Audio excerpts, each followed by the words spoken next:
Hello and welcome to Retro Reviews, my channel where I review my favorite retro video games of all time, as well as some modern releases I have recently finished. And today I want to talk about Microsoft and the way that they treat studios that they purchase specifically. And I've just been concerned about this for a very long time, all the way stemming back to the Rare days. And I just really wanted to talk about it, what I've observed over time and what they've recently done with studios, and just kind of talk about what happens when a studio is acquired by Microsoft and Xbox games.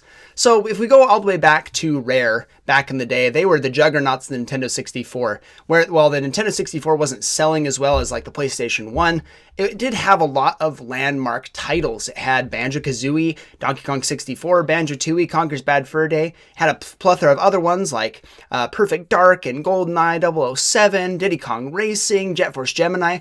All of these were made by Rare, and they were being pumped out like they were no problem at all, and they were all fantastic.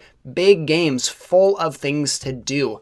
Rare was on top of the world, not the top of their game too. It made the most sense that they would partner with Nintendo going on to the next generation with the GameCube. They even had some games lined up like Star Fox Adventures and Donkey Kong Racing. But we all know that Microsoft purchased Rare in a move that surprised pretty much everybody. Everyone thought that Nintendo would be the one. But because Microsoft has a ton of money, and likely Nintendo didn't want to compete with that, it made sense that Microsoft is going to acquire them. They wanted their IP so they could bolster their new console coming out. And we pretty much know how that went.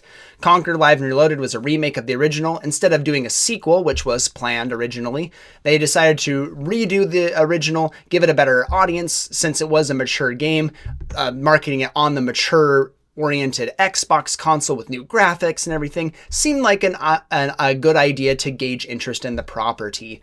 And they revamped like the multiplayer mode, give it an Xbox Live version, and it was really fantastic in that respect. I don't like it nearly as much as the original. I think the colors especially are pretty bland and dull. I don't like the redesigns. Rare is known for their beautiful, vibrant worlds, and this did not feel like a Rare game to me. But it did pretty decently, but not well enough to warrant a sequel, and interest in the property died off. The same thing happened, of course, with Banjo-Kazooie, unfortunately. Banjo was one of the biggest tragedies of Microsoft's acquisition of Rare. Nuts and Bolts came out to such little fanfare that most people that were interested in the property before knew at this point that there was nothing left to be gained. The original games were these beautiful collectathons, and that had big, vibrant, luscious worlds, tons of mechanics to gain as you go throughout each and every game. And then Nuts and Bolts was a cart builder that ditched pretty much everything that made the predecessors so great, and even making fun of the predecessors in a lot of the jokes, which rubbed fans the wrong way. And then a new design style as well that just didn't mesh well, didn't look like a Rare game. It just cemented Banjo as another one of these properties that was going to be lost to time because Microsoft just didn't know what to do with them. And that's really what the problem I have seen mostly with Microsoft is. I can't tell immediately if it's mismanagement or just a complete disregard for the properties. I have to imagine it's kind of both at this point. I think they just didn't know where to go with these. They decided like, we're going to chase some trends and utilize these properties that we purchased. And when they don't do well, they just abandon them. Perfect Dark is another perfect example. The original, one of the best games on the Nintendo 64, a beautiful spiritual successor to GoldenEye. And then the sequel on the Xbox 360 was absolute garbage. There's nothing redeeming about that game. And Rare Studios just kind of went by the wayside. They made some other games. They had some good titles. They started making Kinect games later down the line, which we all know how that panned out. And then their most recent big hit was Sea of Thieves that came out forever ago and is finally a good game now due to a lot of updates, but really was a mediocre title at launch. And at that point, pretty much all of the original team had left and Rare was just a shell of what it used to be. Let's look at another studio that they have purchased and kind of let go by the wayside. That's Arcane. Now, this isn't exactly going by the wayside because they have another game in development. Hopefully the Blade game in association with Marvel will actually do something well. But let's look at Arcane Studios before they were acquired by Microsoft.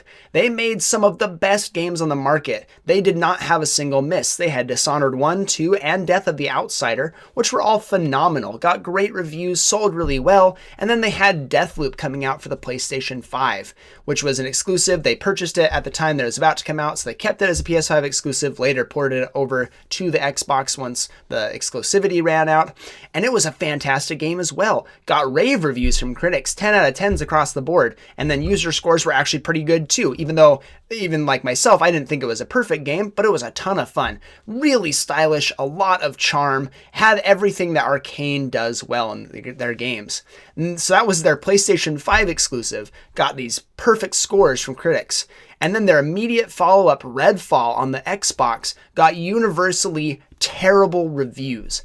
Awful press. The only reason anybody played this game at all, nobody bought this game. People who had Game Pass decided they would try it out. And it was abysmal. It still is a horrible game, a terrible experience. This comes right after being acquired by Xbox. I can only imagine corporate meddling is the biggest reason for their downfall. They just don't know when to stop meddling with these projects and making them something that they're not. I don't understand what they were doing with making this multiplayer, like, looter shooter style game for Redfall, when that's not what Arcane does. They make adventure games in like this first person perspective. It's very action oriented. It's very interesting. They've got lots of options for stealth and action if you want to go either route. Making Redfall made no sense. I don't understand what the vision was there. If you look at their acquisition of Activision and Blizzard as well. They have all these properties, Bethesda going forward. They have tons of properties now that they own, tons of IPs, so much that they were investigated for like becoming a monopoly. They're making sure that this wasn't going to be a bad thing for the gaming industry as a whole.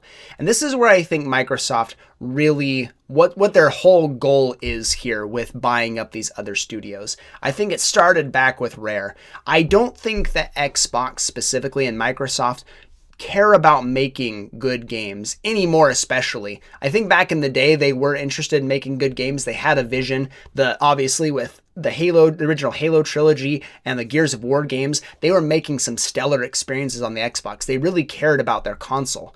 But after a while, they just started buying up studios to eliminate the competition, not to make good games. An acquisition of Microsoft at this point in time is just a signal that they don't want the competition to deal with. They bought Activision so they could have access to things like Call of Duty, and Blizzard so they could have Overwatch and Diablo, these properties that are cash cows that people buy whether they're good or not, that sell like gangbusters because people just are ready for a new experience. They milk the microtransactions out of things like Diablo Immortal, and they're reaping all the benefits. They don't care about making a good experience for anybody, and they haven't for a very long time. They only care about eliminating competition so that they can make more money. And now that they're down bad and their consoles are really not selling well because they don't have good exclusives anymore, they're all about this. They're the proponents of sharing and cross-play and making sure their games are on all consoles and saying how bad exclusives are. They are only saying that because they're behind now. Back on the Xbox 360, they were singing a very different tune. They were anti-cross-play. They did not want anything to do with playing nice with Nintendo or PlayStation. In fact, Sony was one to say, let's do some cross-play. But as soon as the tables turned and the Xbox One bombed like crazy and the PlayStation 4 took off, then they switched roles. Xbox was like, oh yeah, we should do cross-play now. And Sony was like, no way, you didn't want to do it back then. We're not doing it now. We have the market share. You can't do anything here. It's just a bummer to see. Now that Microsoft is so far behind, there are these proponents of sharing their games and crossplay and making sure that's a big focus so that they look like the friendly, positive brand. Because that's the only thing they can do at this point. They want to recoup their costs from buying all these studios and having these games not be very profitable because no one's buying their consoles. It's just a shame. The Microsoft effect really is real. And every time I see them acquire a new studio, I just think, oh no, how are they going to kill this one? So I really wanted to talk about this. It's something I'm really passionate about. I really wish Rare had gone to Nintendo forever ago. We'd have Banjo 3E, a new Conker's Bad Fur Day, Donkey Kong Racing. We'd have had so many stellar experiences. But unfortunately, all we can do is wish and hope that Microsoft at some point gets rid of their IPs or sells them out to other developers so they can make a good game. So that's what I wanted to talk about today. Let me know your thoughts down below, and I will see you on the next one.